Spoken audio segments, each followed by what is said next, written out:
જે ભક્તરાજ શ્રી કબીરસિંહ બાપા અને એમના ધર્મપત્ની મલાબાઈ, જે ઉપસિંહજી ભાઈ અને પ્રભાતસિંહ બે ભાઈઓ મળી અને જે માતા પિતાની એક પુણ્યતિથિ નિમિત્તે 5 વર્ષથી જે ભજન કરી રહ્યા છે, ધન્યવાદ છે પરિવારને. કારણ કે આજનો સમય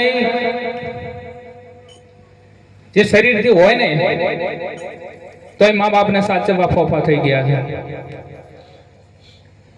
પણ આ તો કબીરસિંહ બાપાએ અહીંયા પહેલાથી આંબો રોપેલો જ હતો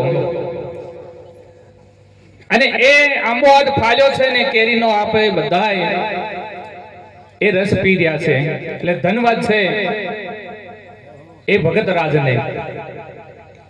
કારણ કે અહીંયા તો હમણાં કીધું એમ કે દર વર્ષે 1-2 વખત તો ભજન હોય જ છે અને એ ગુરુ મહારાજને કૃપા હોય તો જ કંઈક થઈ શકે.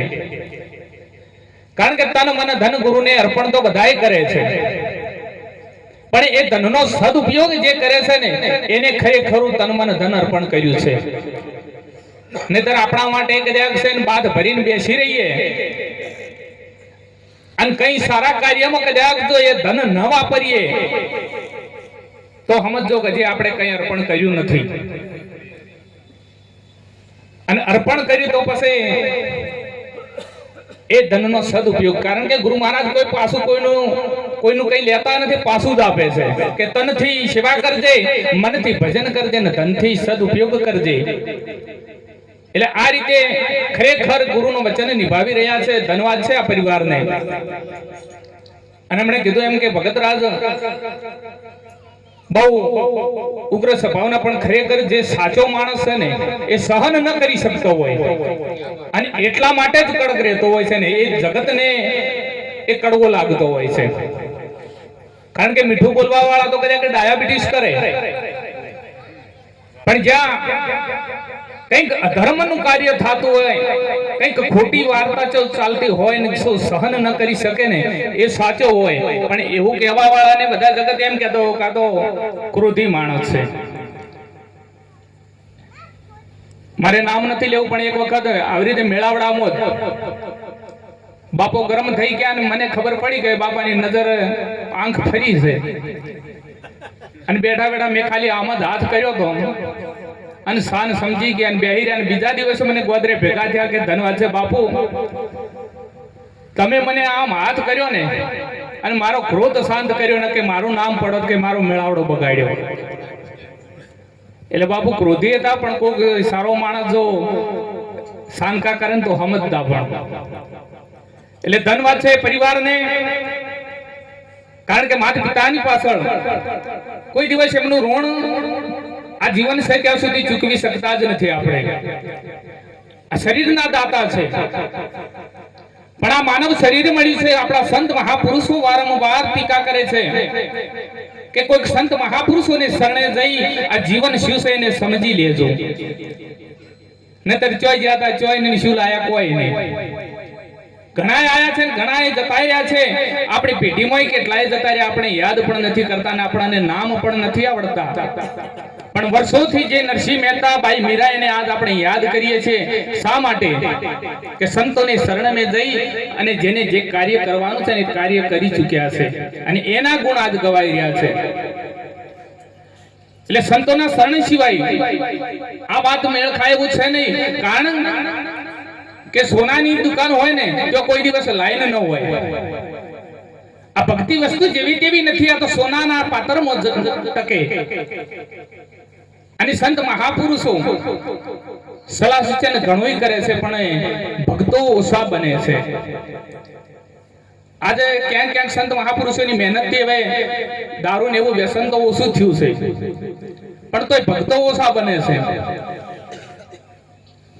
કોઈ ભુવા હોય તો માફ કરજો, પણ હમણાં ભુવા ઘણા બને પણ ભગત ઓછા બને.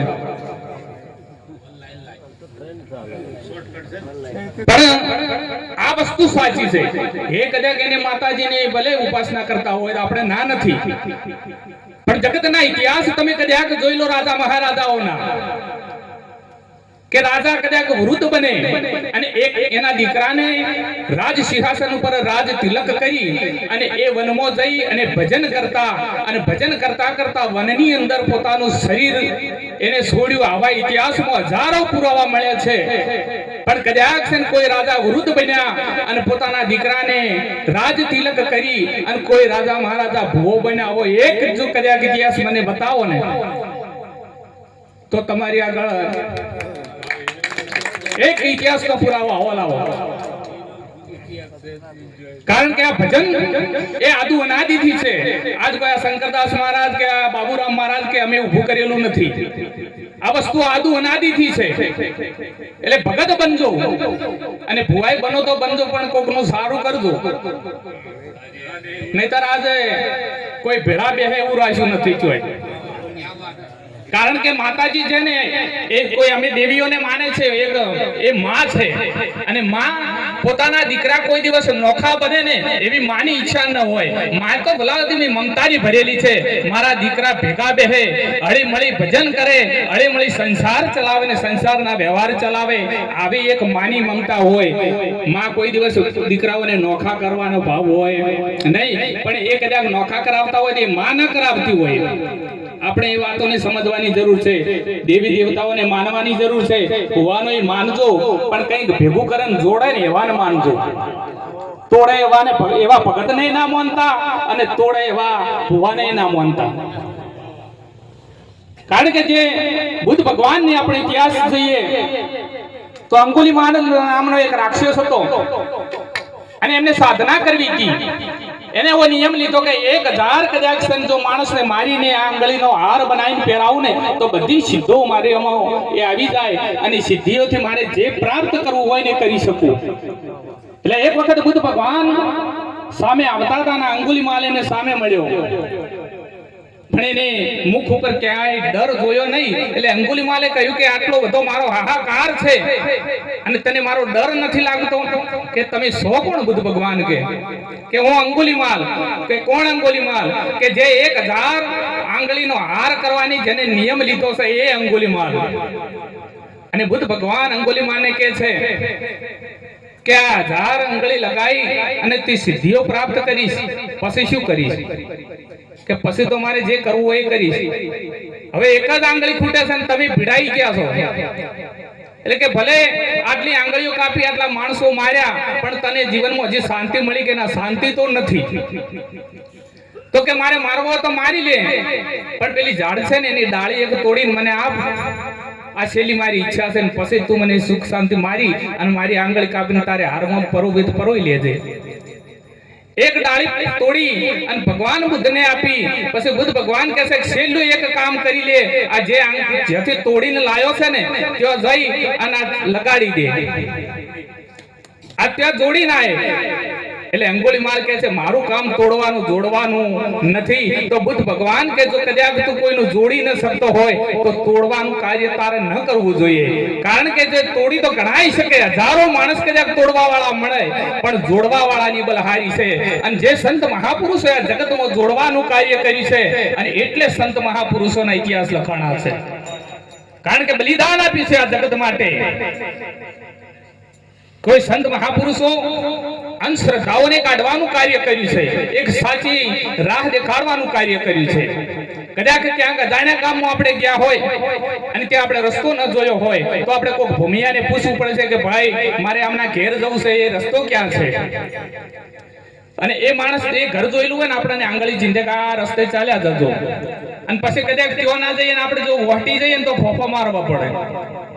એમાં સંત મહાપુરુષો આપણને આંગળી ચીંધે છે કે તું જે રસ્તે ચાલી રહ્યો છે ને એ કાંટાઓથી ભરપૂર ભરેલો છે, પણ આ સતમાર્ગ છે ને સતમાર્ગે જાજે તો તારું કલ્યાણ થશે. કદાચ સંતો આંગળી ચીંધેલી આ સંતોને જે આંગળી ચીંધે છે ને એ માર્ગે જશો ને તો બેડો પાર છે. પણ કદાચ આપણે આ તો કે આવા બોલીએ જોઈએ ઘણાય, અને જો વહટી ગયા ને તો પછી દુઃખ છે ને છે. કારણ કે આજ માણસને ક્યાંય કોઈ ખૂણે દુઃખ છે જ નહીં. આગળના આપણા ઘણા લોકોને કદાચ આપણે વાત સાંભળીએ ને તો આપણે એટલું દુઃખમાં એમને વ્યતીત કર્યા છે, આપણા રૂવાટા ઉભા થઈ જાય. આજ ક્યાંય દુઃખ નથી, પણ માણસ કદાચ દુઃખી હોય ને તો પોતાના દુઃખથી નહીં, બીજાનું સુખ જોઈને દુઃખી છે. આ આગળ ના વધવો જોવે. આને ઘેર કદાચ ગાડીઓ થઈ ગઈ છે અને હપ્તાવાળો ઘેર આવે ને એ દિવસ વડે પાડોશી ઘણો રાજી થાય. એટલે આપણે કોઈનો વરવા જેવું નથી, કારણ કે આપણે કઈ નહીં કોઈનું પુણ્ય કર્મ ના કરી શકીએ તો પાપ કર્મ આપણે વરવું ન જોઈએ. એક સંત મહાપુરુષે કીધું છે કે 5 ઓગળીનું પુણ્ય કરો તો પાપ પરલે જાય. એટલે હવે વળી એવું નવું પકડ્યું છે. હજારો લોકોના ગળા કાપીને પૈસો કમાવાનો પછી કે પુણ્ય કરો એટલે પાપ આપણું પરલે જતું રહે, પણ એવું નથી. સંત મહાપુરુષો એમ કહે છે કે 5 ઓગળી તારી અંદર કામ, ક્રોધ, મોહ, લોભ, મદ એટલે કે અહંકાર જે આ 5 પડ્યા છે ને એ ઓગળે પછી તું પુણ્ય કરે ને તો પાપ પર લે જાય. કારણ આ 5 અંદર ના ઓગળવા જોવે. આ ઓગળીને તો આજ કરોડો રૂપિયાના હોનાની પીઠીઓ આલવા વાળા પડ્યા છે. જો એમ પરલે જતું રહેતું હોય ને તો પછી બધાય પુણ્યશાળી થઈ જાય. કદાચ ઘેર ઘેર દારૂની પેટીઓ વેચતા હોય, હજારો ઘર ખળગાવતા હોય અને પછી દાડે 12 મહિને એક રમેલ કરે કે ગવન કરે તો શી કોઈ મુક્ત થઈ જાય? પણ એવી વાત નથી. પેલા 5 મુક્ત કર, આપણે આ 5 વગાડવાની જરૂર છે. એ હું નથી કહેતો, આપણું ધર્મશાસ્ત્ર ગીતાજીમાં શ્રી કૃષ્ણ ભગવાન પુરાવો કરે છે. હે અર્જુન, જો પુણ્ય કર્મ કરતા પણ જો કદાચ કરતા ના આવડે ને તો બંધન છે, અને પાપ કર્મ પણ બંધન છે.